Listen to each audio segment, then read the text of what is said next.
ஹல்லேலூயா. கர்த்தர் நல்லவர். இந்த நாளில் கர்த்தர் நம்மோடு பேசும்படியாக கடந்த வாரத்தினுடைய தொடர்ச்சியை இந்த நாளில் தொடர நான் விரும்புகிறேன். யோபுவின் சரித்திர புஸ்தகம் 23ஆம் அதிகாரம் 13ஆம் வசனம். எத்தனை பேர் கடந்த வாரத்தில் தியானித்த இந்த வார்த்தையை, இந்த அதிகாரத்தை திரும்பவும் நீங்கள் வாசித்தீர்கள் என்று எனக்கு தெரியவில்லை. அவரோவென்றால் ஒரே மனமாயிருக்கிறார், அவரை திருப்பத்தக்கவன் யார்? அவருடைய சித்தத்தின்படியெல்லாம் செய்கிறார். ஹல்லேலூயா. அவரோவென்றால் ஒரே மனமாயிருக்கிறார். அவருக்கு பல மனம் இல்லை, மாறுகிற மனம் இல்லை, மாற்றுகிற மனதில்லை. அவர் ஒரே மனதாக இருக்கிறார். ஹல்லேலூயா. ஒரே மனது என்றால் அவர் ஒன்றை தீர்மானித்து விட்டால் அதை அவர் மாற்ற மாட்டார். எத்தனை பேர் விசுவாசிக்கிறீங்க? அவர் ஒன்றை தீர்மானித்து திட்டம் பண்ணி விட்டால் அதை அவர் மாற்ற மாட்டார். ஆனால் அதை தாமதப்படுத்துவது நம்முடைய செயல்கள். அவருடைய திட்டங்களை தாமதப்படுத்துவது, அவருடைய வாக்குத்தத்தங்களை தாமதப்படுத்துவது, அவர் நமக்கு கொடுத்திருப்பதை அனுபவிப்பதை தாமதப்படுத்துவது, அவர் நமக்கு தந்திருக்கிற ஆசீர்வாதங்களை தாமதப்படுத்துவது நம்ம தான் செய்கிறோமே ஒழிய அவர் யார்? அவர் ஒரே மனமாய் இருக்கிறார். ஹல்லேலூயா. அவர் ஒரே மனமாய் இருந்து நமக்கு சகலவற்றையும் செய்ய வல்லவராய் இருக்கிறார். நம்ம அடிக்கடி நான் சொல்லுகிற அந்த வார்த்தை அப்படித்தான் சொல்லுகிறேன். நேமன ஆசீர்வாதத்திலேயே சபைக்கு வர்றவங்கலாம் ஓடக்கூடாது. எல்லாரும் வாக்குத்தத்த ஆசீர்வாதம் பெற வேண்டும். ஹல்லேலூயா. எல்லாரும் சத்தமாக சொல்கிறீங்களா? நான் வாக்குத்தத்த ஆசீர்வாதத்தை பெறுவேன். ஏன் அப்படி என்றால் உலகத்துக்கும் நமக்கும் வித்தியாசத்தை கர்த்தர் வைத்திருக்கிறார். உலகத்தில் உள்ளவர்களுக்கும் நமக்குமே என்ன இருக்குது? வித்தியாசம் இருக்குது. அவங்கள மாதிரியே நம்மளும் இருந்தோன்னா மாற்றம் ஒன்றுமில்லை. இயேசு உங்களுக்குள் இல்லை. இயேசு உங்களுக்குள் இருப்பார் என்றால் வித்தியாசம் தெரிய வேண்டும். எல்லாத்துலேயும் வித்தியாசம் தெரியணும். நம்முடைய செயல்பாடு எல்லாத்துலேயும் என்ன செய்யணும்? வித்தியாசம் தெரியணும். அந்த வித்தியாசம் தெரிவதை வைத்து அவர்கள் புரிந்து கொள்ள வேண்டும், இவர்களுக்குள் யார் இருக்கிறான்னு? இயேசு இருக்கிறார் என்று. ஹல்லேலூயா. உலகத்தைப் போலவே நாம் தெரிய முடியாது. ஏனென்றால் நம்முடைய தேவன் யார் என்றால் அவர் ஒரே மனமாக இருக்கிறார். அவர் எப்படி இருக்கிறார்? ஒரே மனமாக இருக்கிறார். நாம் தொழுதுகிற ஆண்டவர் யாரா? எப்படி இருக்கிறார்? ஒரே மனமாக இருக்கிறார். அவர் அப்படியெல்லாம் திருப்பெல்லாம் முடியாது. ஊழியராக இருக்கிற நானாக இருந்தாலும் சரி, எவராக இருந்தாலும் சரி, யாரும் அவரை திருப்பி ஒருத்தருக்கு விரோதமாக என்ன செய்ய முடியாது? செயல்படுத்த முடியாது. ஒரு தீர்க்கதரிசி அப்படி பலியிடலாம் என்று சொல்லி பலியிட போய் விரோதமாய் பேசலாம் என்று போன பொழுது கர்த்தர் அங்கே உடனே என்ன செய்தாராம்? தடுத்து போட்டார். பேசாத கழுதையை வச்சு கூட என்ன செய்தாராம்? பேச வைத்து, நீ செய்கிறது சரி கிடையாது. அப்போ நல்லா கவனிங்க. ஒரு தீர்க்கதரிசிக்கு முழு உரிமை இருக்கிறது. ஒரு இடத்துல போய் ஆசீர்வதிப்பதற்கு முழு உரிமை இருக்கிறது. ஆனால் சபிப்பதற்கு இல்லை என்பதை, நீ சபித்தால் அது நடக்கக்கூடாது என்பதை தடுப்பதற்கு. ஏன்னா சபிச்சா நடந்துரும், ஆசீர்வதிச்சா நடந்துரும். ஒரு தீர்க்கதரிசிக்கு, ஒரு ஊழியனுக்கு கர்த்தர் அந்த பவரை கொடுக்குறார். அதனால தான் வேகமாக போய் அவன் வாயை திறந்து என்ன செஞ்சிடக்கூடாது? சபிச்சிடக்கூடாதுன்னு சொல்லி. ஏனென்றால் இவன் போகிற வேகத்தை பார்த்தா சபித்து விடுவான். அப்போ தீர்க்கதரிசிக்கு நான், அந்த ஊழியக்காரனுக்கு நான் கொடுத்த உரிமை அங்கே செயல்படும் என்றால் அதை செயலாக்கம் பண்ண வரக்கூடாது என்று சொல்லி ஆண்டவர் உடனே போய் அவன் வாயை கட்டும்படி, நீ உன் வாயை திறந்து என்ன செய்யக்கூடாது? சபிக்கக்கூடாது, நீ ஆசீர்வதிக்கத்தான் செய்ய வேண்டும். அப்போ நம்முடைய ஆண்டவர் யார் என்று சொன்னால் அவர் ஒரே மனமாக இருக்கிறார். அவர் குழப்பிக்கலாம் மாட்டார், மாற்றலாம் மாட்டார். நீங்கள் உங்களுக்கு தாமதமாவதை வைத்து நீங்கள் குழப்பிக்கொள்ளக்கூடாதே ஒழிய ஆண்டவர் குழப்பிக்க மாட்டார். எத்தனை பேர் அதை முழு நம்பிக்கையில் இருக்கீங்க? என் ஆண்டவர் எதை பற்றியும் குழப்பிக்க மாட்டார். அவர் தெளிவாக இருக்கிறார். அவர் எப்படி இருக்கிறாரு? தெளிவாக இருக்கிறார். அவர்கிட்ட எந்த குழப்பம் இல்லை, அவர்கிட்ட எந்த மாற்றம் இல்லை. அதைத்தான் அங்கே யோபு சொல்லுகிறார், எனக்கு குறித்திருக்கிறதை அவர் நிறைவேற்றுவார். 14ஆம் வசனம். எனக்கு குறித்திருக்கிறதை அவர் நிறைவேற்றுவார், இப்படிப்பட்டவைகள் இன்னும் அநேகம். அப்போ எனக்கு குறித்திருக்கிறது என்னங்கிறத அவர் நிறைவேற்ற வல்லவர். ஆனால் அந்த தாமதத்துக்கு காரணம் தான் யாராக போயிட்டோம்? நாமளாக போயிட்டோம். ஆகையினால தான் இன்றைக்கு கர்த்தர் நம்மோடு பேசுகிறார். உங்களுக்கு எப்பேற்பட்ட காரியத்தை கர்த்தர் கொடுக்கணும் என்று சொல்லியிருந்தாலும் நீங்கள் ஒத்து வராமல் அதை உங்களுக்கு கொடுக்க முடியாது. நீங்களும் நானும் ஒத்து வராமல் அதை நம்மளை வச்சு செய்ய முடியாது.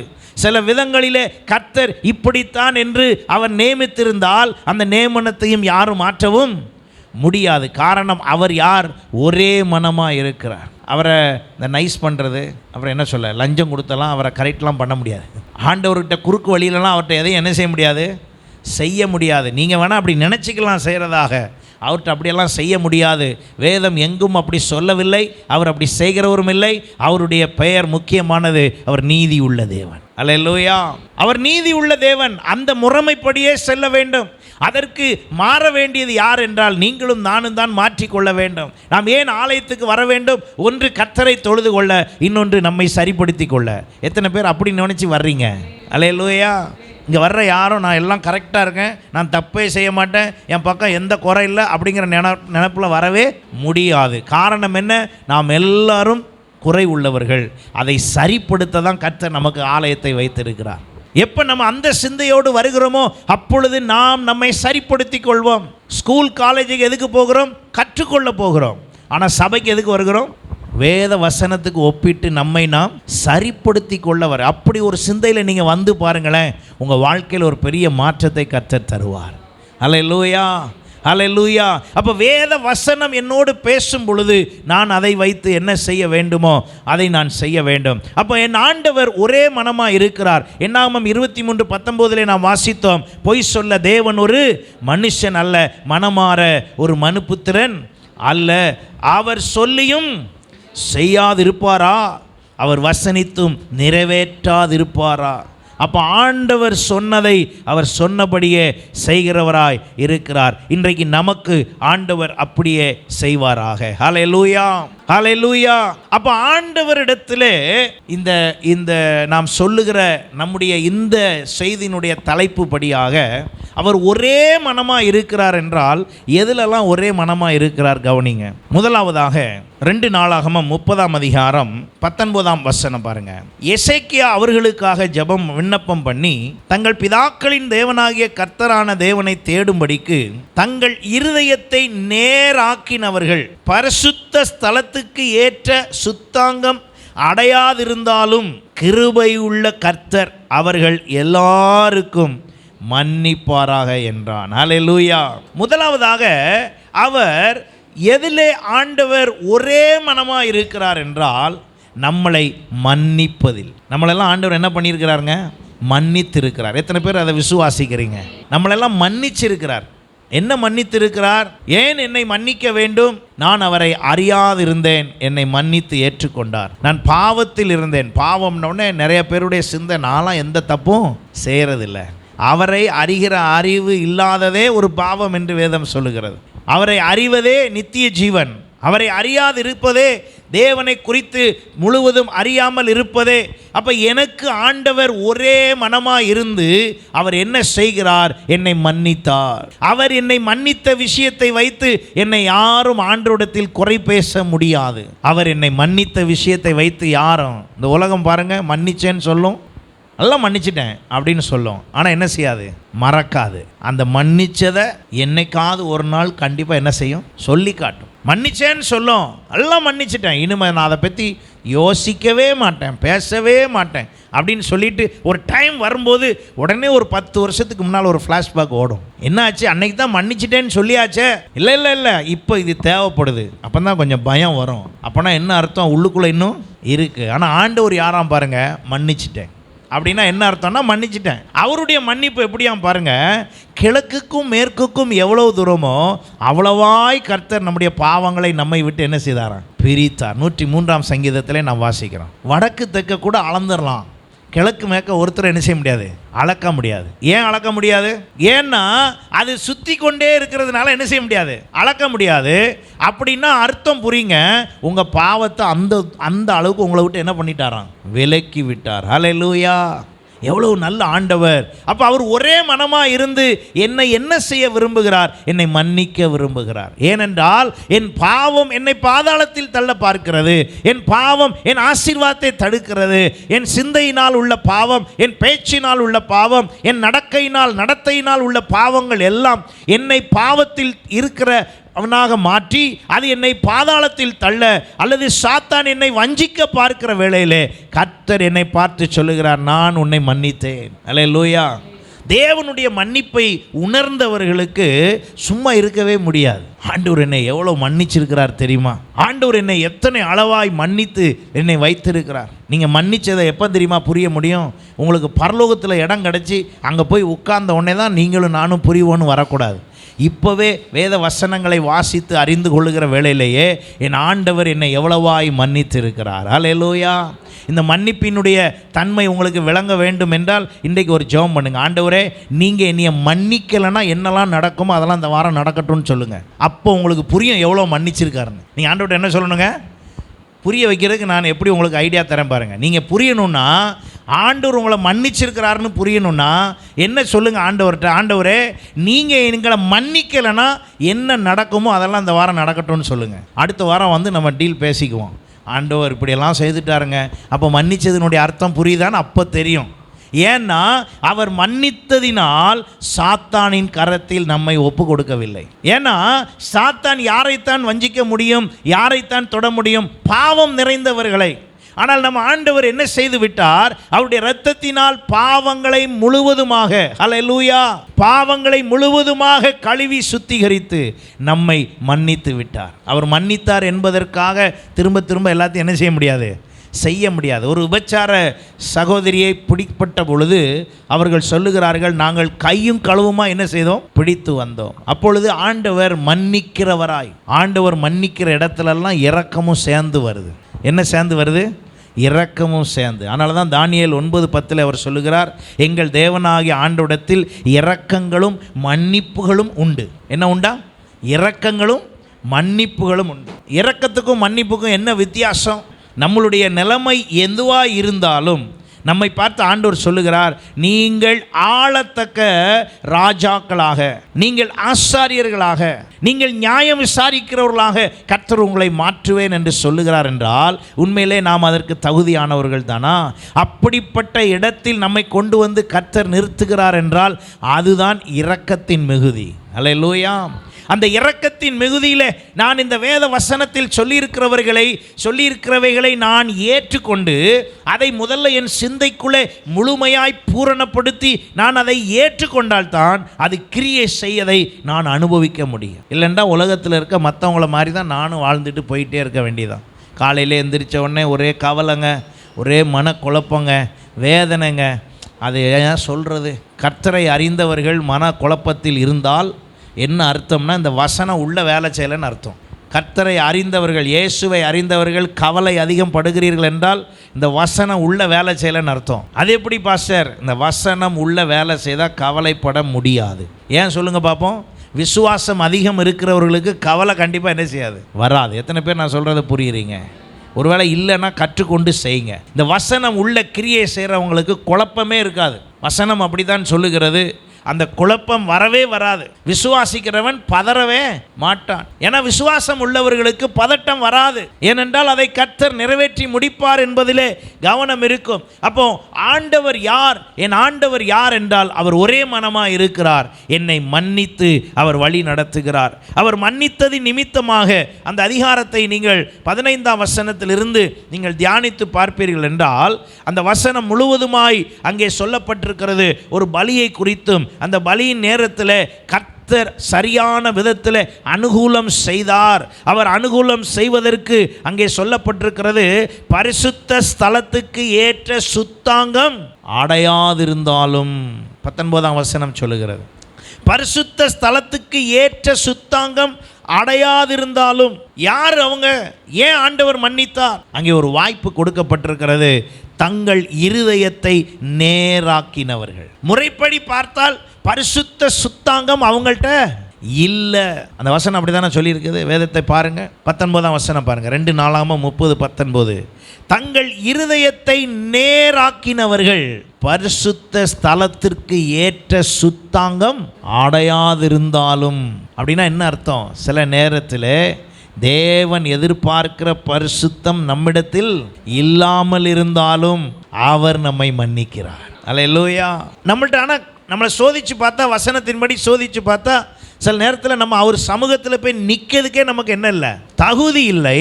அங்கே சொல்லப்பட்டிருக்கிறது, அந்த வார்த்தை அழகாய் சொல்லப்பட்டிருக்கிறது, பரிசுத்த ஸ்தலத்திற்கு ஏற்ற சுத்தாங்கம். பரிசுத்த ஸ்தலத்துக்குன்னு ஒரு சுத்தாங்கம் இருக்குது. சுத்தாங்கம்னா என்ன அர்த்தம்? சில டிசிப்ளின். சில இடத்துக்கு போனீங்கன்னா அங்கே சில டிசிப்ளின்லாம் இருக்கும். அதை நம்ம கட்டாயமாக என்ன செஞ்சு ஆகணும்? ஃபாலோ பண்ணி ஆகணும். சில நேரம் சபையில் டிசிப்ளின்லாம் சொன்னாலும் ஃபாலோ பண்ண முடியறதில்ல, செய்கிறதில்ல.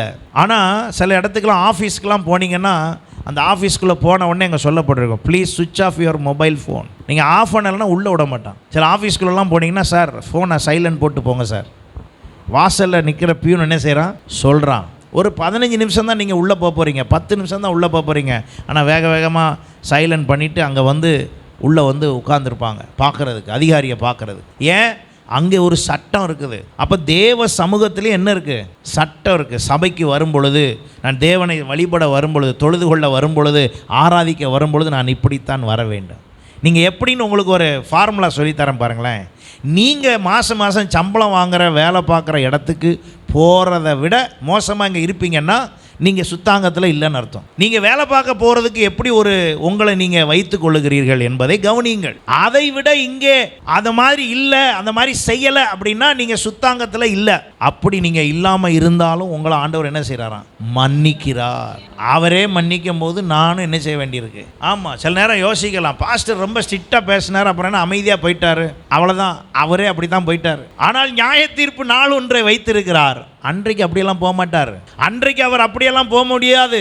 அன்றைக்கு அவர் அதை செய்ய வல்லவராக இருக்கிறபடினாலே அதிலே நானும் அவரோடு சேர்ந்து செல்லுகிறேன். அப்போ அவர் ஒரே மனமாக இருந்து என்ன செய்கிறாராம் பாருங்க, என்னை மன்னிக்கிறார். எப்படி? பரிசுத்த ஸ்தலத்திற்கு ஏற்ற சுத்தாங்கம் அடையாதிருந்தாலும் கிருபையுள்ள கர்த்தர் அவர்கள் எல்லாருக்கும் மன்னிப்பாராக. நம் மீது கிருபை உள்ள தேவன். அந்த கிருபை எப்படி தருகிறார்? தகுதி இல்லாத எனக்கு ஒரு தகுதியை தருவதே கிருபை. அல்லேலூயா. இப்பொழுது எனக்கு தந்திருக்கிற அந்த கிருபை தான் என்னை வழி நடத்தி செல்லுகிறது. எத்தனை பேர் விசுவாசிக்கிறீங்க? நாம் நிர்மூலமாகாது இருப்பது அவருடைய கிருபை. ஹல்லேலூயா.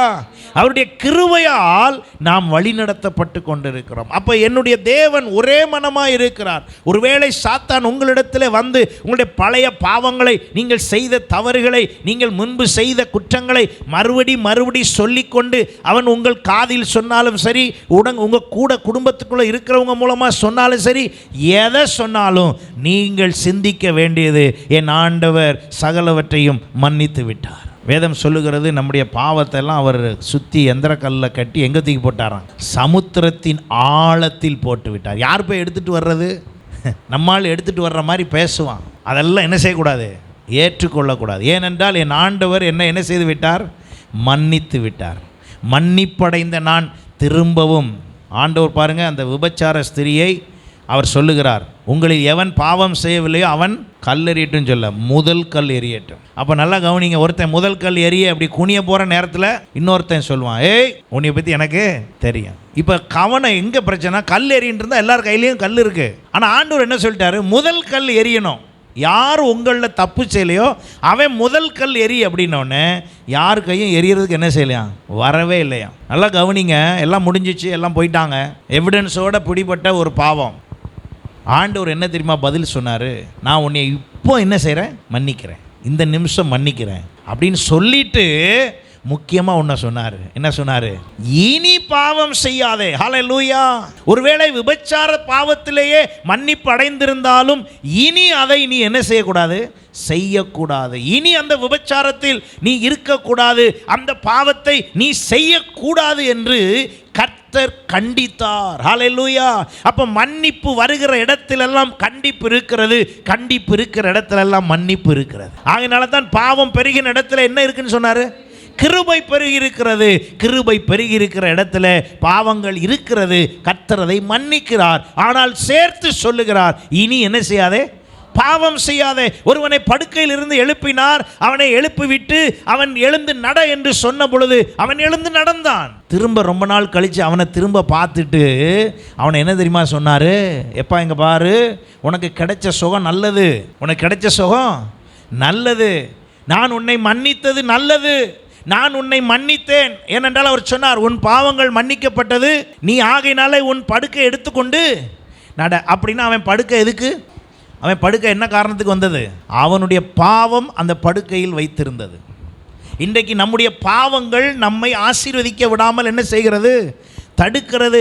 நம்முடைய ஆசீர்வாதத்தின் அடுத்த நிலைக்கு செல்ல விடாமல் பாவங்கள் தடுக்கிறது. அவன் அங்கே சொல்லுகிறான். உடனே என்ன சொல்லுகிறான் தெரியுமா? ஆண்டவர் உடனே என்ன சொல்லுகிறார் தெரியுமா? உன் பாவம் மன்னிக்கப்பட்டது. தொடர்ந்து அதற்கு பின்பு அவனை எங்க கண்டாராம்?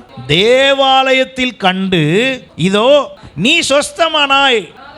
மறுபடியும் அதிக கேடு வராமல் இருக்கிறதுக்கு யோவான் 5:8 எழுந்திரு, உன் படுக்கை எடுத்துக்கொண்டு நட என்றார். இப்போ இந்த மனுஷன் எதி நிமித்தமாய் அவன் அங்கே வியாதியாய் இருக்கிறான் என்று சொன்னால் அவனுடைய பாவத்தின் நிமித்தம். எது நிமித்தம்? அவனுடைய பாவத்தின் நிமித்தம். நீங்கள் உங்களுக்கும் எனக்கும் கண்ணுக்கு தெரிகிற பாவம், ஓ பாஸ்டர் நான் தண்ணி அடிக்கலை, தம் அடிக்கலை, விபச்சார விடுதிக்கு போகலை, நான் இப்போ என்ன பாவம் செஞ்சுட்டேன், இப்படி தான் நமக்கெல்லாம் தெரியுது. பாவம் என்பது அது அல்ல, அது பாவத்தின் செயல்கள். அது என்னதுங்க? பாவத்தின் செயல்கள். விபச்சாரமா, வேசித்தனமா, தண்ணி அடிக்காங்களா, தம் அடிக்காங்களா, இன்னும் என்னெல்லாம் சொல்கிறது, இந்த கெட்ட பழக்கம்லாம் இருக்குது அப்படின்னா இந்த உதட்டுக்கு கீழே ஒதுக்குறது. இப்போ முந்தியெல்லாம் கசைக்கு தான் ஒதுக்கணும், இப்போ அவனே ஒரு, அதனால் அதை கொண்டே உள்ளே வச்சுக்கிறாங்க. இன்னும் வேறு என்னெல்லாம் சொல்கிறது, எல்லாத்தையும் செய்கிறது. இந்த செயல் எல்லாம் பாவம் அல்ல, அதெல்லாம் பாவத்தின் செயல்கள். பாவத்தின் செயல்கள், பாவத்தின் விளைவுகள். அப்போ இது எங்கேருந்து வருது? எனக்குள் இருக்கிற பாவம் தான் அப்படி செய்கிறது. அதெல்லாம் செயல்கள், பாவத்தின் செயல். அப்படி செய்கிற நபரை நீங்கள் புரிந்து கொள்ளலாம். அவர்கள் பாவம் செய்கிறார்கள், அவர்கள் பாவம் செய்கிறார்கள். அப்போ பாவம் செய்கிறவர்கள் கண்டிப்பாக எங்கே தான் போகணும்? பாதாளத்துக்கு தான் போகணும். பாவம் செய்கிறவர்களுக்கு நரகம் தான் நிச்சயம். ஆனால் பாவம் மன்னிப்பு அடைந்தவர்களுக்கு பரலோக ராஜ்யத்தில் இடம் உண்டு. ஹல்லேலூயா. அப்போ நீங்களும் நானும் என்ன பண்ணப்பட்டிருக்கிறோம் என்றால் நம்முடைய பாவங்கள் மன்னிக்கப்பட்டிருக்கிறது. எவனுடைய பாவம் மூடப்பட்டதோ அவன் பாக்கியவான். ஆண்டவர் நம்ம பாவத்தை என்ன பண்ணிட்டாராம்? மூடிட்டார். ஆனால் மூடின பாவத்தை நம்ம அப்பப்போ என்ன பண்ணுறோம்? திறக்கிறோம். அதனால தான் யோவான் 5 அவர் அவனை பார்த்து சொல்கிறாரு, சர்ச்சில் பார்க்குறாரு திரும்ப அவனை, அன்னைக்கு நீ தானே படுக்கையில் இருந்த ஆள். ஆமாம் நான் தான். ஒழுங்காக நடக்கிறியா? நடக்கிறேன். கை காலெலாம் சரியாயிடுச்சா? சரியாயிடுச்சு. எல்லாம் நல்லா குதிச்சு விளையாடுறியா? விளையாடுறேன். ஒரு மாதிரி முடமாக கிடந்திய? ஆமாம் கிடந்தேன். இப்போ இயேசுவே நீங்கள் தான் என்னைய சுகமாக்குனீங்க. ஒரு ரகசியம் சொல்லுது, எங்க வா. திரும்ப மோசமான நிலைமைக்கு போகாமல் இருக்கணும்னா இனி என்ன செய்யாத? சும்மா பாவம் செய்யாதன்னு சொல்லலைங்க. உனக்கு அதிக கேடு உண்டாகாதபடி நீ இனிமே என்ன செய்யக்கூடாது? பாவம் செய்யக்கூடாது. ஹல்லேலூயா. அப்போ நடந்த கேடுல நீ எந்திக்க முடியாமல் கிடந்த, இனிமே அடி உளுந்துச்சுன்னா அவ்வளோதான். பார்த்துக்க, அதிக கேடு வராதபடி நீ என்ன செய்யாத? பாவம் செய்யாத. பாவம் செய்யக்கூடாதுன்னு ஒரே ஒரு இடம் சொல்கிற இடம் என்னவா தான் இருக்கும்? உலகத்தில் எங்கே போனாலும் பாவம் செய்யாதுன்னு என்ன செய்ய மாட்டாங்க? சொல்ல மாட்டாங்க. சர்ச்சில் தான் சொல்லுவாங்க. இங்கே தான் உங்கள் ஆத்துமா மேலே அக்கறை உள்ள இடம். ஊழியக்காரன் நான் தான் உங்கள் ஆத்துமா மேலே அக்கறை உள்ள ஆள். நான் தான் உங்களை பார்த்து என்னன்னு சொல்லுவேன்? பாவம் செய்யாதிருங்கள். சொல்லும்போது நான் என்ன பாவமாக செஞ்சிட்டேன் அப்படின்லாம் கேள்வியெல்லாம் கேட்கக்கூடாது. ஆண்டவரே, என்னிடத்தில் பாவம் இருந்தால் இன்னொரு முறை என்னை மன்னியும். அப்படி பேசணும் ஆண்டவர்கிட்ட. ஹல்லேலூயா. என்னிடத்தில் நீர் ஆண்டவரே பார்க்கும் பொழுது என்னிடத்தில் குறை இருந்தால், தாவீது அப்படிதான் ஜெபிக்கிறார், ஆண்டவரே உம்மை வேதனை உண்டாக்கும் வழி என் இருதயத்தில் உண்டோ என்று நீர் என்ன செய்து பாரும்? சோதித்து பார். அப்படி சோதித்து சொல்லுங்க. ஏதாவது இருந்தால் இன்னும் நான் என்ன பண்ணிக்கிறேன்? சரி பண்ணிக்கிறேன். ஆகையினால தான் இயேசு அந்த மனுஷனை பார்த்து சொன்னார், இனி அதிக கேடு வராதபடி நீ என்ன செய்யாத? பாவம் செய்யாத. தெரிந்து பாவம் செய்யும் போது என்ன வரும்? அதிக கேடு வரும். நிறையா நேரம் கேடு அளவு இருக்குது. கிரேடு மாதிரி அது முன்ன பின்ன இருக்கும். சில பேருக்கு அதிக கேடு வர்றது உடனே தெரியாது.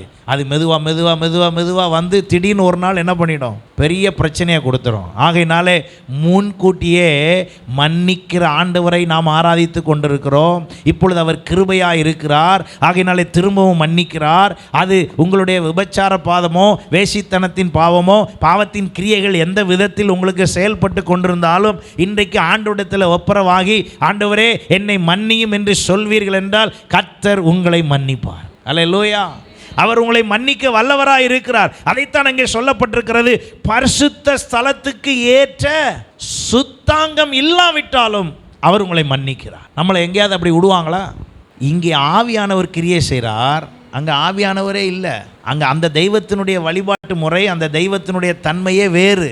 ஆனால் இங்கே ஜீவனுள்ள தேவனை ஆராதிக்கிற நமக்கு நம்ம அப்போ எப்படி இருக்கணும்? நம்மளும் அதே போல் வேறு ஒருவர் பாவ இச்சை தூண்டுதலுக்கு ஏதுவா என்ன செய்யக்கூடாது? சொல்லுங்கங்க.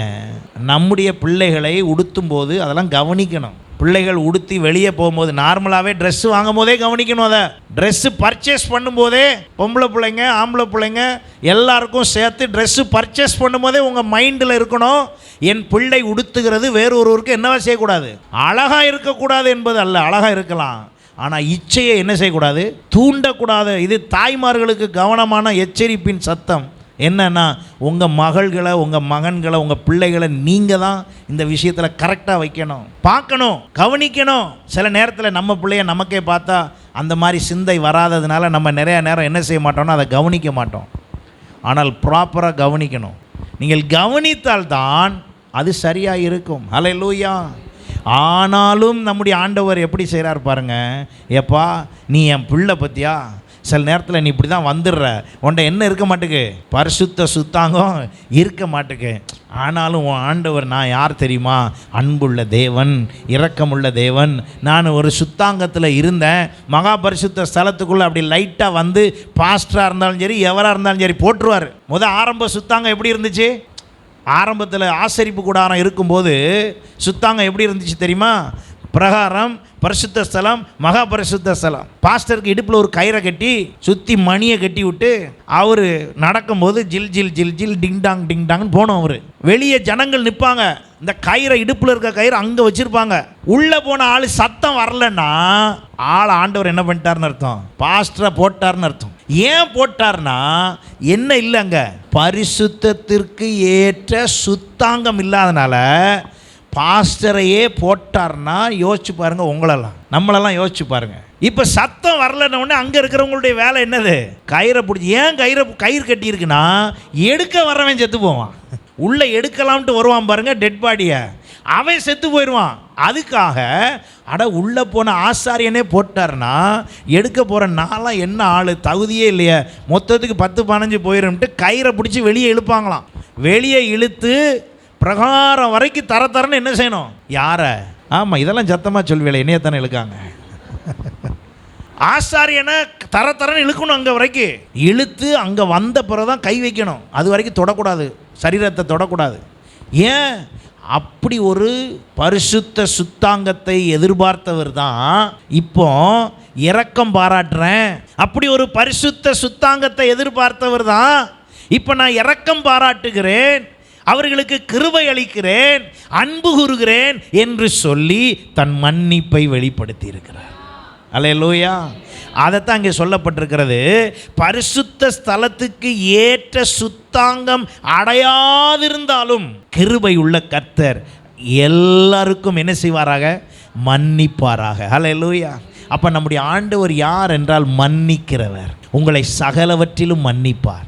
ஊர் மன்னிக்காது, உலகம் மன்னிக்காது, கணவன் மன்னிக்க மாட்டான், மனைவி மன்னிக்க மாட்டாங்க, யாரும் மன்னிக்க மாட்டாங்க. ஆனால் நம் தேவன் நம்மை மன்னிக்கிறவர். அல்லேலூயா. அவர் உங்களுக்கு மன்னிப்பு அருளுவதற்கு ஒரே ஒரு விஷயம் மட்டும் செஞ்சிருங்க. என்னன்னா அந்த வசனத்திலே சொல்லப்பட்டிருக்கிறது, தங்கள் இருதயத்தை நேராக்கினவர்கள். உங்கள் இருதயம் நேரானதை வச்சு உடனே எதுக்கு வந்துட்டார், நேரா மன்னிப்புக்கு வந்துட்டார். அல்லேலூயா. உங்கள் இருதயம் நேராகுது, ஆனால் உங்கள் சுத்தாங்கம் என்ன இல்லை, சரியில்லை. ஆனால் இருதயம் என்ன செய்யுது, தேவனுக்கு நேராகிறது. அப்போ இன்றைக்கு கர்த்தர் மனுஷன் முகத்தை பார்க்கிறான், கர்த்தர் இருதயத்தை பார்க்கிறார் என்பதனுடைய அர்த்தம் என்ன, ஆண்டவர் உங்கள் இருதயத்தை கவனிக்கிறார். ஆனால் உங்கள் சரீர செயல்கள் எல்லாம் பரிசுத்தத்துக்கு ஏற்ற சுத்தாங்கம் உங்கள்கிட்ட இல்லை, நம்மள்கிட்ட இல்லை. ஆனால் இருதயம் எங்கே இருக்கு, அவருக்கு நேராக இருப்பதினால் அவர் உங்களையும் என்னையும் இந்த சரீர ரீதியான சுத்தாங்கம் இல்லாத, என் செயலில் இருக்கிற சுத்தாங்கம் இல்லாத, என்னுடைய நடவடிக்கையில் இருக்கிற சுத்தாங்கம் இல்லாத விஷயத்தெல்லாம் அவர் என்ன செய்கிறாரா, மன்னிக்கிறார். அல்லேலூயா. அவர் அதிலே எப்படி இருக்கிறாரு, ஒரே மனமாக இருக்கிறார். என்னை மன்னித்து ஏற்றுக்கொள்வதிலே என் ஆண்டவர் ஒரே மனமாக இருந்து அவர் என்ன செய்கிறாராம் பாருங்க, எனக்கு செய்ய வேண்டிய எல்லாவற்றையும் அவர் செய்கிறார். என்னுடைய சிறையிருப்பை மாற்றுகிறார், எனக்கு வரவேண்டிய எல்லா விதமான காரியங்களையும் மன்னித்து எனக்கு உதவி செய்கிறார். எரேமியா தீர்க்க தரிசன புஸ்தகம் 33ஆம் அதிகாரம் 6ஆம் வசனம் பாருங்க, இதோ நான் அவர்களுக்கு சௌக்கியமும் ஆரோக்கியமும் வரப்பண்ணி என்ன பண்ணுவேன், சௌக்கியமும் ஆரோக்கியமும் வரப்பண்ணுவேன். அவர்களை குணமாக்கி அவர்களுக்கு பரிபூரண சமாதானத்தையும் சத்தியத்தையும் வெளிப்படுத்துவேன். நான் யூதாவின் சிறையிருப்பையும் இஸ்ரவேலின் சிறையிருப்பையும் திருப்பி முன்னிருந்தது போல் அவர்களை கட்டுவித்து, அப்படின்னா அகேன் ஐ வில் பில்ட் தம். அவர்கள் எனக்கு விரோதமாய் குற்றம் செய்த எனக்கு விரோதமாய் செய்த குற்றம் செய்த அவர்களுடைய எல்லா அக்கிரமங்களுக்கும் அவர்களை நீங்களாக்கி சுத்திகரித்து, அவர்கள் எனக்கு விரோதமாய் குற்றம் செய்து எனக்கு விரோதமாய் துரோகம் பண்ணின அவர்களுடைய எல்லா அக்கிரமங்களையும் ஏன் ஆண்டவரே ஏன் மன்னிக்கிறீங்க? நான் தண்டிப்பதற்கு முன்பு எதை தர விரும்புகிறேன்? மன்னிப்பை தர விரும்புகிறேன். அல்லேலூயா. அவர் லார்ட் forgives. நம்முடைய தேவன் மன்னிக்கிறவர். உங்கள் இருதயத்தில் மன்னிப்பு பெருகுவதாக. சில விஷயத்தை மன்னிக்காதனாலேயே நமக்கு இன்னும் என்ன வரல? மன்னிப்பு வரல. பிரச்சனை. லூக்கா 6:38 கடைசி பகுதி பாருங்க. இப்படி சொல்லுகிறது, விடுதலை பண்ணுங்கள், விடுதலை பண்ணப்படுவீர்கள். அப்படின்னா என்ன அர்த்தம்? முதல்ல நீங்கள் ரிலீஸ் பண்ணுங்க, அப்புறம் உங்களுக்கு ரிலீஸ் ஆகிறதெல்லாம் இருக்கட்டும். முதல்ல நீங்கள் மன்னிங்க, அப்போ தான் உங்களுக்கு என்ன வரும்? அதை வாசிங்க. லூக்கா 6:38-37 கடைசி பாருங்க. மற்றவர்களை குற்றவாளிகள் என்று தீர்க்காதிருங்கள், அப்பொழுது நீங்களும் குற்றவாளிகள் என்று தீர்க்கப்படாதிருப்பீர்கள். நீங்கள் இன்னொருத்தரை குற்றம் சொல்லலைன்னா உங்களை யாரும் குற்றம் சொல்ல மாட்டாங்களாம். மற்றவர்களை ஆக்கினைக்குள்ளாக்கும்படி தீர்க்காதிருங்கள், அப்பொழுது நீங்களும் ஆக்கினைக்குள்ளாக தீர்க்கப்படாதிருப்பீர்கள். இப்போ நான் சொல்ல வந்த செய்தி இங்கே தான் இருக்குது, முக்கியம். விடுதலை பண்ணுங்கள், அப்பொழுது நீங்களும் விடுதலை பண்ணப்படுவீர்கள். உங்களுக்கு உள்ளே இருக்கிற மனசுக்குள்ளே இருந்து சில பேர் மேலே இருக்கிற கசப்பை நீங்கள் என்ன செய்யுங்க? ரிலீஸ் பண்ணுங்க. அப்போ உங்கள் மேலே இருக்க கசப்பை பல பேர் ரிலீஸ் பண்ணிடுவாங்க. நான் என்ன செய்யணுமா? விடுதலை பண்ணுங்கள். அல்லேலூயா. அப்போ என் ஆண்டவர் ஒரே மனமாக இருந்து என்னுடைய கவனத்தில் எனக்கு நியாய தீர்ப்பு வரைக்கும் எனக்கு என்ன கொடுப்பார்? மன்னிப்பை கொடுப்பார். ஆனால் மன்னிப்பு கொடுக்குற அவர் என்னுடைய செயல்பாடுகள் எல்லாம் கவுண்ட் பண்ணிக்கிட்டே வராரு. ஏன்னா ஒரு முறை மன்னிப்பு அளித்தால் அவர் சொல்லுகிற காரியம் என்ன? ஒரு முறை மன்னிப்பை கொடுத்து விட்டு அவர் சொல்லுகிற காரியம் என்ன? உன்னை நான் மன்னித்தேன், இனி பாவம் செய்யாதே. ஒரு முறை மன்னித்து சுகம் கொடுத்த பிறகு அவருடைய செயல் என்ன, சொல் என்ன? நான் உன்னை மன்னித்தேன், உன் படுக்கையிலிருந்து உன்னை தூக்கி எடுத்தேன், ஆனால் இது அதிக கேடு வராதபடி என்ன செய்யாதே? பாவம் செய்யாதே. அப்போ எனக்கு இப்பொழுது என்னை மன்னித்து கொண்டே வருகிறார் என்றால் நியாய தீர்ப்பு அன்றைக்கு அங்கே என்ன இருக்காது? மன்னிப்பு இருக்காது. கிருபையை பற்றி நிறைய பேசுகிறாங்க. ஐயோ கிருபை இருந்தால் போதுங்க, கிருபைக்கும் எல்லை இருக்கிறது என்று வரை கிருபை நியாய தீர்ப்பு வரைதான் செல்லும். நியாய தீர்ப்பு அன்றைக்கு தேவனுடைய அன்பை பார்க்க முடியாது, கிருபையை பார்க்க முடியாது, இரக்கத்தை பார்க்க முடியாது, எதையும் பார்க்க முடியாது. அவர் ஒரே நீதி உள்ள தேவனாயிருப்பார், அவர் நீதி உள்ள நியாயாதிபதியாயிருப்பார். அப்போ இன்றைக்கு எனக்கு ஒரு மன்னிப்பை கர்த்தர் தந்திருப்பார் என்றால் அந்த மன்னிப்பை நான் பெற்றுக்கொண்டு திரும்ப தேவனுக்கு ஏற்றபடி. மற்றவங்க மன்னிச்சாங்களான்னு விட்டுருங்க. உங்கள் கணவன் மன்னிக்கலை, மனைவி மன்னிக்கலை, சொந்தம் மன்னிக்கலை, கவலைப்படாதீங்க. அதை அப்படியே ஒரு தூசி மாதிரி தட்டி விட்டு போயிட்டே இருங்க. உங்களை மன்னிக்க வேண்டியவர் யார்? சத்தமாக சொல்லுங்கள். ஆண்டவர் மன்னிச்சிட்டார்னா தைரியமாக இருங்க. திரும்ப ஆண்டவர்கிட்ட அந்த பிரச்சனை வராத அளவுக்கு அவர்கிட்ட சரியாக இருங்க. அதைத்தான் அங்கே சொல்லப்பட்டிருக்கிறது. யாருடைய இருதயம் நேராக்கப்பட்டுச்சோ அவங்கள ஆண்டவர் எதை மட்டும்தான் கவனிச்சுட்டா இருப்போம்? என் பக்கம் திரும்புகிற மாதிரி இருந்தால் நான் பார்த்துக்கிறேன், இவங்கெல்லாம் என் பக்கம் திரும்புகிற மாதிரி வராங்க அப்படின்னு சொல்லி ஆண்டவர் வரும்போது திடீரென்று அங்கே ஒரு கும்பல் வந்து சொல்லுது, ஐயோ உங்களுக்கு அவங்கள பற்றி தெரியுமா, அவங்க இதை பண்ணியிருக்காங்க, அதை பண்ணியிருக்காங்க, அவங்க இப்படி ஆள் அப்படி ஆள் எல்லாம் சொல்லுறத பார்த்தா அங்கே பரிசுத்தத்துக்கு ஏற்ற சுத்தாங்கம் கேள்விப்படுகிறதை வைத்து இல்லை. கேள்விப்படுற விஷயம்லாம் பார்த்தாக்க, பாஸ்டர் நீங்கள் பாட்டுக்கு அவங்கள கூட்டிகிட்டு போகிறீங்க ஊழியத்துக்கு, அவர் யார் தெரியுமா, உங்கள் கூட வரும்போது தான் நல்லா இருக்கார், மற்ற நேரம்லாம் அவர் யார் தெரியுமா அப்படின்னு கூட என்கிட்ட என்ன செய்யலாம்? சொல்லலாம். அப்படிப்பட்டவராய் இருக்கலாம். ஆனால் ஆண்டவர் சொல்லுகிறார், அவர்கள் எனக்கு நேராக இருதயத்தை நேராக்கின ஒரு காரியத்துக்காக, அந்த பரிசுத்தத்துக்கு ஏற்ற சுத்தாங்கம் இல்லாத அவர்களை நான் என்ன செய்திருக்கிறேன்? மன்னித்திருக்கிறேன். மன்னித்தது எதற்கு? அந்த கேள்வியை வைக்கணும்ல. ஏன் என்னை மன்னிக்கிறார் என்றால், ஒரு விசை நான் ஆண்டவருக்கு நேராக என் இருதயத்தை நேராக்கினபடியால் நேராக்கப்பட்ட என்னை அவர் தம்முடைய பரிசுத்தத்தினால் பரிசுத்தமாக்கிவிடலாம் என்பதற்காகத்தான் மன்னித்தார். மன்னித்தது திரும்ப பாவம் செய்கிறதுக்கு இல்லை, மன்னிச்சது எதுக்குன்னா, நீ செய்ததை வைத்துக்கொண்டு குற்ற உணர்வோடு இருக்க வேண்டாம், மனதுக்குள்ளே குழப்பிக்கொண்டு இருக்க வேண்டாம். ஐயோ நாம் இப்படி ஒன்றை செய்து விட்டோம் என்று நித்தம் புலம்பாமல், நான் மன்னிக்கும் பொழுதே அதை எரேஸ் பண்ணி விடுகிறேன். புதிதாக திரும்ப மன்னிப்படையத்தக்க அல்ல, திரும்ப பரிசுத்தமாகத்தக்க நான் உனக்கு உதவி செய்கிறேன் என்பதற்காகத்தான் மன்னிப்பு அட்ஜஸ்ட் பண்ணி போகிறதுக்கு இல்லை. ஆமென்.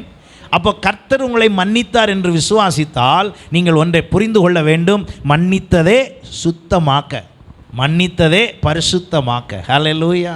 மன்னித்தது என்னைய அடுத்து இன்னொருக்க பாவம் செய்கிறதுக்கு இல்லை. என் பாவத்தை மன்னித்ததே எதற்கென்று சொன்னால், என்னுடைய எல்லா அநியாயத்தையும் நீக்கி என்னை சுத்திகரிப்பதற்கு. ஹல்லேலூயா. அப்போ ஃபர்ஸ்ட் டீல் யார் கூட தான் பண்ணணும்? ஆண்டவர் கூட தான் பண்ணணும். நீங்கள் சில நேரத்தில் உலகத்தில் இருக்க மனுஷன்ட்ட காலில் விழுந்து மன்னிப்பு கேட்டாலும் சில பேர் என்ன செய்ய மாட்டாங்க, மன்னிக்க மாட்டாங்க. அதனால் அந்த மன்னிப்பெல்லாம் விட்டுருங்க. அப்படியெல்லாம் ரொம்ப கேட்டு மனசு நொந்து போய் இருந்தீங்கன்னா இன்னையோட நிப்பாயிட்டுருங்க. உங்கள் மன்னிப்பு அவர்கிட்ட இருக்கட்டும். ஹல்லேலூயா. ஆண்டவரே நீங்கள் மன்னிங்கப்பா, நீங்கள் மன்னிச்சிட்டீங்கிற நிச்சயம் மட்டும் எனக்கு வந்தால் போதும். அதுக்கு பிறகு நீங்கள் என்னைய கூட்டு போய் அடுத்த ஸ்டேஜுக்கு என்ன பண்ணிடுவீங்க, வந்துடுவீங்க. அவர்கிட்ட உங்கள் கையை கொடுத்துட்றீங்களா? எத்தனை பேர் அப்படி கொடுக்க போகிறீங்க? ஹல்லேலூயா. உங்கள் கையை அவர்கிட்ட கொடுத்துருங்க. உலகத்தில் யாருமே ஏற்றுக்க மாட்டாங்க நம்மளை. எத்தனை நிரூபிக்க முயற்சி பண்ணாலும் உலகம் உங்களை நம்பவே நம்பாது. நான் அடிக்கடி மனைவி கணவனே சொல்லிக்கிட்டு இருக்க விரும்பலை, மொத்தமாக உலகம் சொல்லிடுறேன், புரிஞ்சுக்கோங்க. உலகம் ஏற்றுக்கொள்ளாது. நான் இப்போ அப்படிலாம் இல்லை, திருந்திட்டேன். முடியாத, ஏற்றுக்கொள்ளாது உலகம். ஆனால் கர்த்தர் பார்க்கிறார். ஹல்லேலூயா. அவர் உங்களை ஏற்றுக்கொள்ளுகிறார், அவர் உங்களை அங்கீகரிக்கிறார். உங்களுக்குள் எப்பேற்பட்ட பாவம், உங்கள் பாவம் என்ன இருக்குன்னா சிவேர்னு வசனம் அப்படி தான் இருக்குது. உங்கள் பாவம் சிவப்பு ஆகி இதுக்கு மேலே ஒரு சிகப்புக்கு வேலையே இல்லை அப்படிங்கிற அளவுக்கு ரெட் லைட் பெருசாக எரிஞ்சாலும் அவர் என்ன செய்கிறாரோ அதை பனி போல உருகச் செய்து அதை மாற்றி, ஹல்லேலூயா, ஒரு நல்ல கர்த்தர் நம்மோடு இருக்கிறார். அவர் யார்? என்னை முற்றிலுமாய் மன்னிக்கிறவர். ஹல்லேலூயா. முற்றிலுமாய் மன்னிக்கிறவர். அவர் என்னை முற்றிலும் மன்னித்து அவர்கள் என்ன செய்தாராம் பாருங்க. அந்த எரேமியா 33ஆம் அதிகாரத்தில் அவர் என்னை முழுவதுமாய் மன்னித்து, இந்த போதிய வாசித்து நம்ம ஜெபிப்போம். நான் அவர்களுக்கு செய்யும் நன்மைகளை எல்லாம் கேட்கப் போகிற பூமியின் எல்லா ஜாதிகளுக்கு முன்பாக அது எனக்கு மகிழ்ச்சி உள்ள கீர்த்தியாயும் புகழ்ச்சியாயும் மகிமையாயும் இருக்கும். நான் அவர்களுக்கு அருள் செய்யும் எல்லா நன்மை நிமித்தம், எல்லா சமாதானத்தின் நிமித்தம் இவர்கள் பயந்து நடுங்குவார்கள் என்று இஸ்ரவேலின் தேவனாகிய கர்த்தர் சொல்லுகிறார். அதே எரேமியா 50ஆம் அதிகாரம் 20ஆம் வசனத்தில் பாருங்க. அந்நாட்களிலும் அக்காலத்திலும் இஸ்ரவேலின் அக்கிரமம் தேடப்பட்டாலும் அது காணாதிருக்கும். நம்முடைய அதை தேடினாலும் அது என்ன செய்யாதான், காணாது. ஏன்னா அவர் ஏற்கனவே நம்முடைய பாவத்தை எல்லாம் மன்னித்து எந்திர கல்லை கட்டி தூக்கி எங்கே போட்டார்? கடலுக்கு அடியில் போட்டார். அப்போ ஆண்டவர் அதை எனக்கு செய்வார் என்றால் யூதாவின் பாவங்கள் தேடப்பட்டாலும் அவைகள் கிடையாதிருக்கும். நான் மீதியாக வைக்கிறவர்களுக்கு மன்னிப்பேன் என்று கர்த்தர் சொல்லுகிறார். அவருடைய இருதயம் எப்படி இருக்கு பாருங்க. நீங்கள் எதை குறித்தும் கவலைப்படாமல் உங்களை மன்னிப்பேன் என்று கர்த்தர் மறுபடி சொன்னால் அர்த்தம் என்ன? இன்றைக்கி உங்களை பார்த்து மன்னிப்பேன் என்று சொல்லுகிறார் என்றால் அர்த்தம் என்ன? உங்களை மன்னிக்க விரும்புகிற கர்த்தர் உங்களை பரிசுத்தமாக்க விரும்புகிறார். அதுதான் அல்டிமேட்டு எண்டு. அதுதான் மன்னிப்பை பெற்றுட்டு போகிறதில்ல. நீங்கள் மன்னிக்க பெற்றீர்கள் என்றால் உடனே கர்த்தர் உங்களோடு பேசி உங்களை அடுத்த நிலைக்கு அவர் கொண்டு போக விரும்புகிறார். இன்றைக்கு நீங்களும் நானும் அந்த மன்னிப்பை அடைவோமாக. ஹல்லேலூயா, ஹல்லேலூயா. அப்போ தேவன் நமக்குள் கிரியை செய்யும் பொழுதுதான் இந்த மன்னிப்பு வெளிப்படுகிறது. யோசேப்புக்குள்ளே கர்த்தர் இருந்தபடினால் அவனுடைய சகோதரர்கள் எல்லாரையும் அவன் என்ன செய்தானா? மன்னித்தான், விட்டு கொடுத்தான். தூக்கி எறிஞ்சிட்டு போயிட்டே இருக்கான். அவனுடைய சொத்தை தரவில்லை, அவனுடைய உரிமையை தரவில்லை, அவனுடையது எதையுமே தரவில்லை யோசேப்புக்கு அவனுடைய சகோதரர்கள். ஆனால் இப்போ கடைசியில் சுற்றி வளைச்சி யார் காலில் வந்து விழுந்து கிடக்காங்க? யோசேப்பு காலில் தான் மொத்த குடும்பமும் கிடக்கு. அப்போ இப்போ யோசேப்புக்கு நல்ல வாய்ப்பு தண்டிப்பதற்கு. ஆனால் தேவன் அவருக்குள் இருந்தபடினால், கர்த்தர் அவனுக்குள் வாசம் பண்ணினபடினால் இந்த யோசேப்பு கர்த்தருடைய சுபாவத்தை வெளிப்படுத்தினான். பரிசுத்தத்துக்கு ஏற்ற சுத்தாங்கத்தை வெளிப்படுத்தினான். அவனுக்குள் இருந்த பரிசுத்த சுத்தாங்கம் தான் அவன் விபச்சார பாவம் செய்வதற்கு ஒரு வாய்ப்பு உண்டாயும் அவன் அங்கே தப்பித்ததற்கு காரணம் என்ன? அவன் கூடாது என்பதற்கல்ல, அவனுக்குள் இருந்த பரிசுத்த சுத்தாங்கம் அவனை பாவம் செய்ய விடவில்லை. அல்லேலூயா. அவனை பாவம் செய்ய விடாமல் அது அவனை என்ன செய்து தற்காத்து அவனை வழி நடத்துகிறது. இப்பொழுது இரண்டாவது பாவம் என்ன செய்ய வருகிறது என்றால் சகோதரருக்கு விரோதமாய் வருவது. சகோதரனுக்கு விரோதமாய் கூட வரவிடாமல் கர்த்தர் அவனுக்குள் வைத்திருந்த பரிசுத்த சுத்தாங்கம் அவனை மன்னிக்க செய்தது. ஹல்லேலூயா. அவன் உடனே சொல்லுகிற வார்த்தை என்ன? ஆதியாகமம் 50ஆம் அதிகாரம் 16-17 வசனத்தை வாசிக்கும் பொழுது, உம்முடைய சகோதரர் உமக்கு பொல்லாங்கு செய்திருந்தாலும் அவர்கள் செய்த துரோகத்தையும் பாதகத்தையும் நீர் தயவு செய்து மன்னிக்க வேண்டும் என்று உம்முடைய தகப்பனார் மரணம் அடையும் முன்பே உமக்கு சொல்லும்படி கட்டளையிட்டார். ஆகையால் உம்முடைய தகப்பனாருடைய தேவனுக்கு ஊழியக்காரனாகிய நாங்கள் செய்த துரோகத்தை மன்னிக்க வேண்டும் என்று அவனுக்கு சொல்ல சொன்னார்கள். அவர்கள் அதை யோசேப்புக்கு சொன்னபோது அவன் ஆளுதான். யோசேப்பு மன்னித்தான். நீங்களும் நானும் கிறிஸ்துவுக்குள் இருப்போம் என்றால் ஒருவரை ஒருவர் என்ன செய்வோம்? மன்னிப்போம். சில நேரத்தில் சில கணவன் மனைவி பிரச்சனை கசப்பு எதில் நிற்கிதுன்னா இந்த மன்னிக்க முடியாதனால நிற்கிது. மன்னிப்போம். அல்லேலூயா. சொந்த பந்த உறவுகள் சேர முடியாமல் இருக்குது. இடையில் என்ன தேவையாக இருக்குது? மன்னிப்போம். எத்தனை பேர் நான் சொல்கிறத ஏற்றுக்கொள்கிறீங்க? அல்லேலூயா. நீங்கள் எப்படி சொல்லுங்கள், ஆண்டவரே நீர் எங்களுக்கு மன்னிக்கிறது போல. அந்த வசனம் ப்ரேயர் பண்ண சொல்லி கொடுக்கும்போது சொல்கிறாரு, என்ன சொல்லிக்கிறாரு? பரலோக பிதாவேன்னு ஆரம்பிக்கப்படாது, நான் சொன்னதுலேருந்து ஆரம்பிங்க. நீர் எங்களுக்கு மன்னிக்கிறது போல நாங்கள் எங்கள் கடனாளிகளுக்கு என்ன செய்யணுமா? மன்னிக்க வேண்டும். போட்டிருக்கா பாருங்க, மத்தேயு சுவிசேஷம் 6ஆம் அதிகாரம் 12ஆம் வசனம் வாசிங்க. எங்கள் கடனாளிகளுக்கு நாங்கள் மன்னிக்கிறது போல எங்கள் கடன்களை எங்களுக்கு மன்னியும். நீங்கள் 10 ரூபா தான் ஒருத்தருக்கு கடன் கொடுத்துருக்கீங்க, நீங்கள் இன்னொருத்தருக்கு 1 லட்சம் கொடுக்கணும். ஆனால் அந்த 10 ரூபா கடன் கொடுத்த ஆள்கிட்ட இது வரைக்கும் வசூலே 500 ரூபா பண்ணியிருக்கீங்க. ஆனால் 1 லட்சம்காரர் உங்களை மிரட்டினா மட்டும் பாஸ்டர் ஜெபிச்சுக்கோங்க கடன் தொல்லை. ஆனால் நீங்கள் அந்த 10 ரூபாய் என்ன செய்யலை? மன்னிக்கலை. ஆனால் நீங்கள் வாங்கின கடன்காரன் மிரட்டினா மட்டும் என்ன செய்கிறீங்க? ஜெபிக்க சொல்கிறீங்க. அதைத்தான் ஆண்டவர் சொல்கிறார், நீங்கள் என்ன செய்யுங்க? மன்னிங்க. அதைத்தான் வேதம் தெளிவாய் கற்றுக் கொடுக்கிறது. அப்போ இன்றைக்கு ஆண்டவர் ஒரே மனமாக இருந்து அவர் செய்கிற காரியம் என்ன? நியாய தீர்ப்பு வரைக்கும் அவர் மன்னிப்பார். அவர் மன்னிப்பது மீண்டும் பாவம் செய்ய அல்ல. எத்தனை பேர் அதை ஏற்றுக்கொள்றீங்க?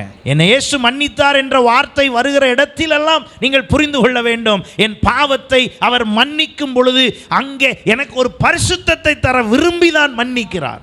அல்லேலூயா. மன்னிப்பு வர்ற இடத்துக்கு பின்னால் எல்லாம் என்ன இருக்கு?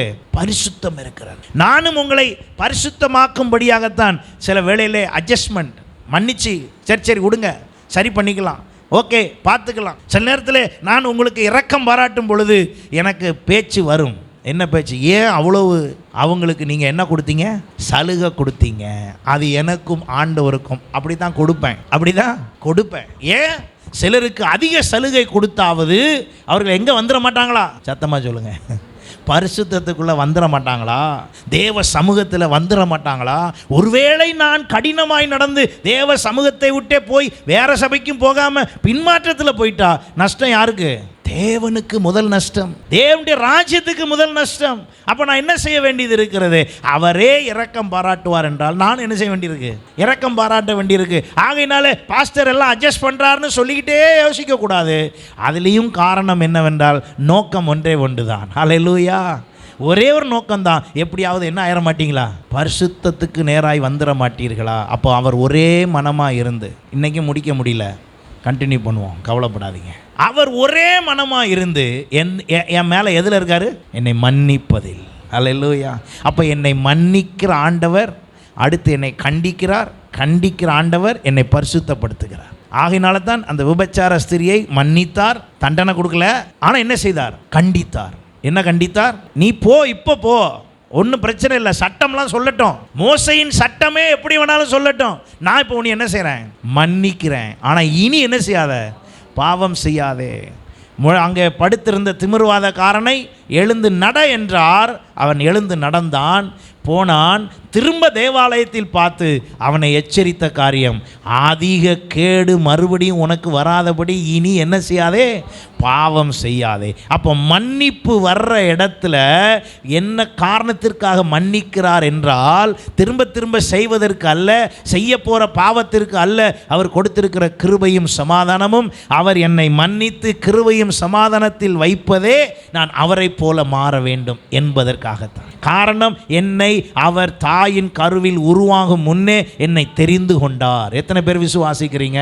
உங்களை குறித்து அவர் ஏற்கனவே ஒரு திட்டம் வைத்திருக்கிறபடினால் அந்த திட்டத்தின்படி உங்களை நடத்துவதற்காகவே அவர் உங்களையும் என்னையும் மன்னித்து கொண்டே வருகிறார். காரணம், இப்பொழுது தண்டித்தால் உங்களை பரிசுத்தமாக்க முடியாது, ஆகையினாலே உங்களை மன்னிக்கிறார். நீங்களும் நானும் அதுபோல குடும்ப சமாதானத்திற்காக மன்னிப்போம், கர்த்தர் நாம மகிமைக்காக மன்னிப்போம், கர்த்தரை வெளிப்படுத்துவதற்காக மன்னிப்போம். இந்த ஆராதனை முடிந்து செல்லும் பொழுது யாரிடத்திலெல்லாம் கசப்பு உண்டோ எல்லாரிடத்திலும் ஃபோன் பேசியாவது மன்னியுங்கள். ஒன்றும் சொல்ல வேண்டாம், ஹலோ நல்லா இருக்கீங்களா, நான் உங்களை மன்னிக்கிறேன் சொல்லி மட்டும் பாருங்களேன், எவ்வளோ விஷயம் சரியாகுதுன்னு, எவ்வளோ சமாதானம் உண்டாகுதுன்னு கவனிங்க.